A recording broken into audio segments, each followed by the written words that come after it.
하나님이 사랑하시는 비산동교회 성도님들, 지난 하루 동안 평안하셨습니까? 오늘이라는 하루는 하나님이 우리에게 주신 소중한 시간입니다. 하나님이 주신 오늘을 헛되이 보내지 마시고 하나님께 감사함으로, 그리고 하나님께서 주신 말씀을 듣고 순종함으로 살아가는 우리 모든 성도님들이 되시길 바랍니다. 기도하겠습니다. 사랑의 하나님 아버지, 우리에게 너무나 소중한 하루를 주심에 감사를 드립니다. 오늘 하루 주님이 주시는 소중한 말씀을 듣고 기억하며 순종하는 우리 모두가 되게 하여 주옵소서. 오늘도 감사합니다. 이 모든 말씀 우리 주 예수 그리스도의 이름으로 기도드립니다. 아멘.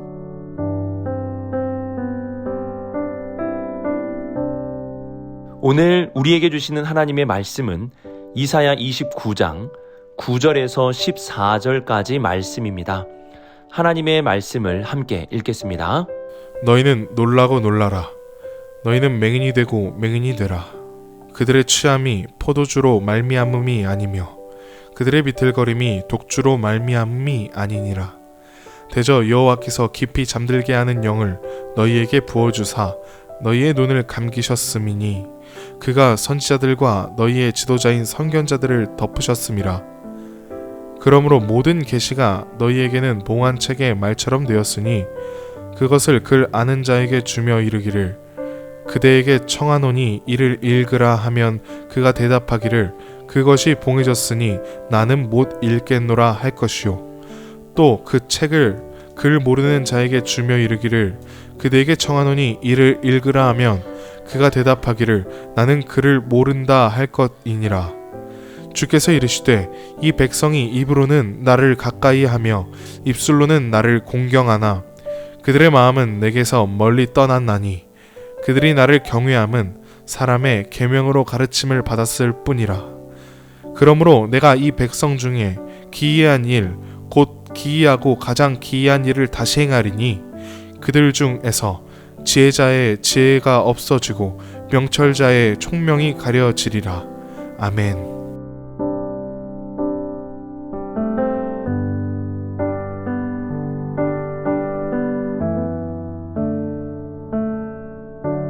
구절을 보시면 너희는 놀라고 놀라라 라고 말씀합니다.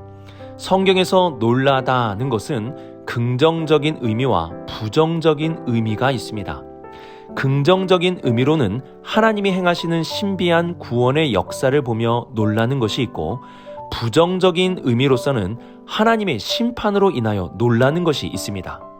오늘 말씀은 부정적인 것으로 이스라엘 백성들의 눈이 어두워져 앞을 보지 못하기 때문에 놀라는 모습을 보여줍니다. 이들이 맹인이 된 것은 병으로 인한 것도 아니고 술에 취해서 그러한 것도, 다쳐서 그러한 것도 아닙니다. 이들의 눈이 어두워진 것은 하나님께서 이들의 눈을 어둡게 하셨기 때문입니다.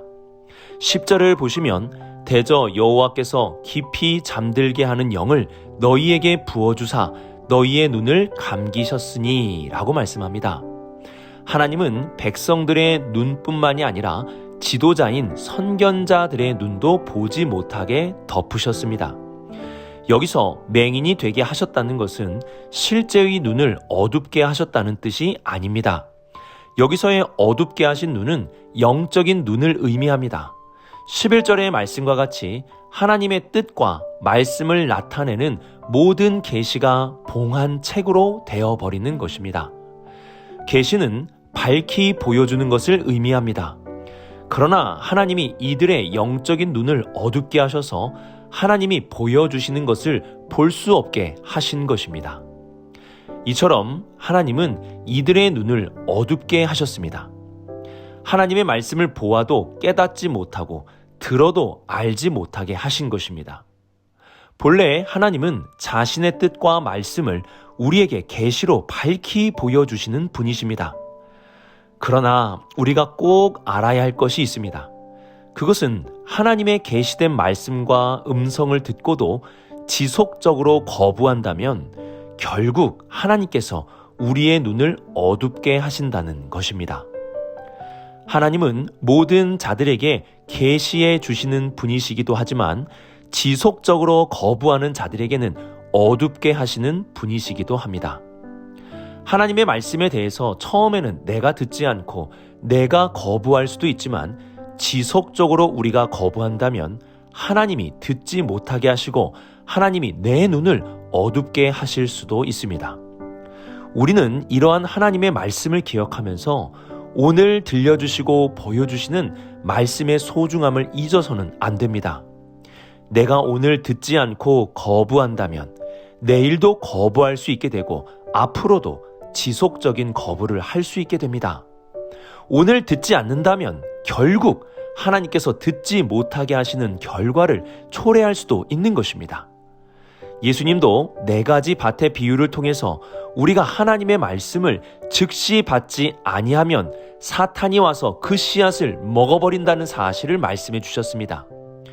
오늘 받지 않고 오늘 듣지 않는다면 그 말씀의 씨앗은 사라져 버리게 됩니다. 우리의 신앙생활은 오늘의 신앙이 되어야 하고 날마다의 신앙이 되어야 합니다. 오늘 듣고 아멘하며 날마다 듣고 아멘할 수 있어야 합니다. 우리의 영적인 귀가 닫혀 있고 우리의 영적인 눈이 어두워져 있다면 오늘 하나님께 내 영적인 눈을 뜨게 해달라고 내 영적인 귀를 열어달라고 구하십시오. 이렇게 구하는 자에게 하나님은 크고 놀라우며 기이한 일들을 계시하여 보여주시고 듣게 해주실 것입니다.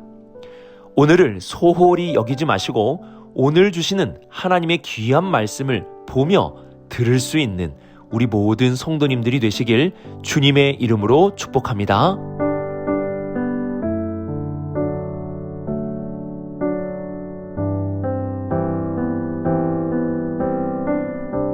왜 이스라엘 백성들은 하나님의 말씀을 지속적으로 거부한 것일까요?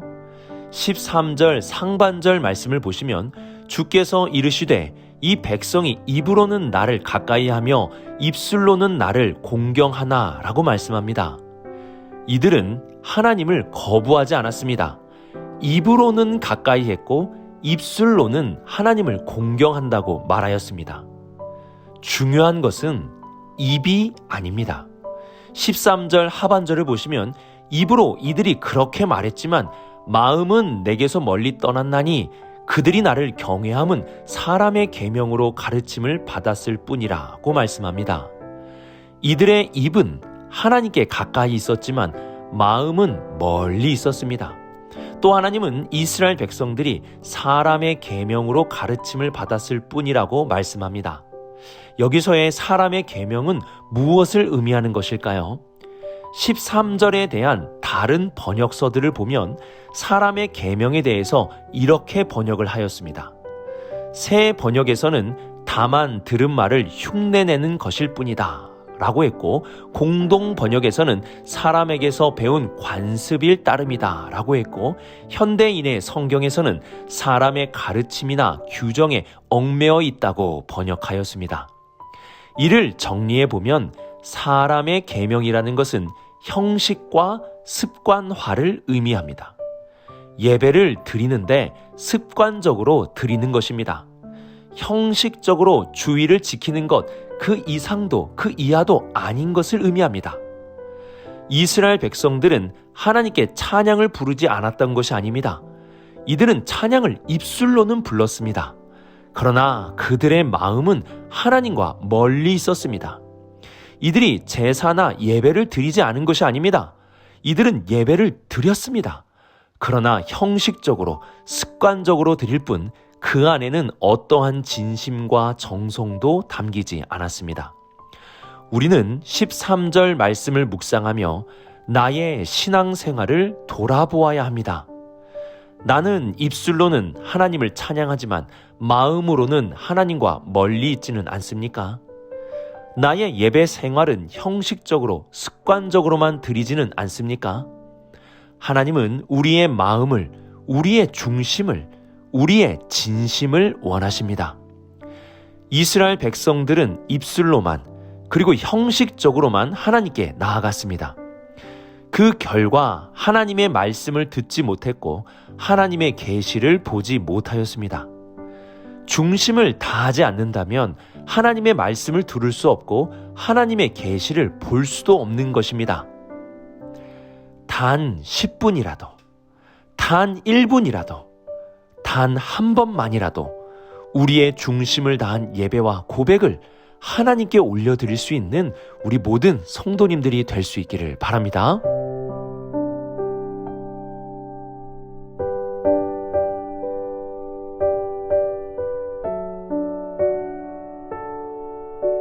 우리는 이사야서를 묵상하면서 이사야서의 큰 틀을 놓치면 안 됩니다. 그것은 하나님의 심판하심이 심판 자체가 목적이 아니라 구원과 회복을 위한 과정이라는 것입니다.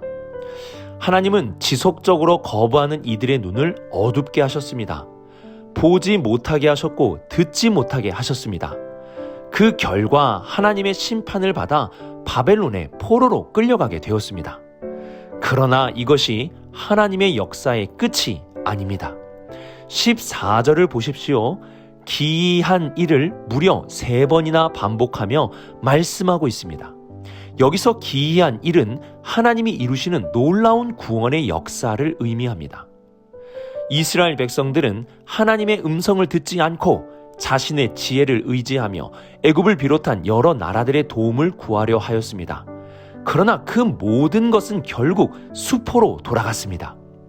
이들의 지혜자의 지혜가 없어졌고 명철자의 총명이 가려졌습니다. 자신들을 구원해 주리라고 믿었던 사람의 모든 것이 사라졌습니다. 바로 그 순간, 모든 것이 끝나버린 바로 그 순간 하나님의 기이하고 놀라운 역사가 나타나게 되는 것입니다.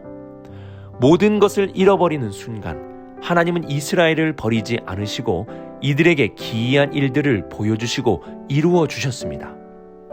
저는 이러한 이사야서의 말씀을 묵상하면서 사람이 얼마나 완고한지, 내가 얼마나 완고한지를 다시금 깨닫게 되었습니다.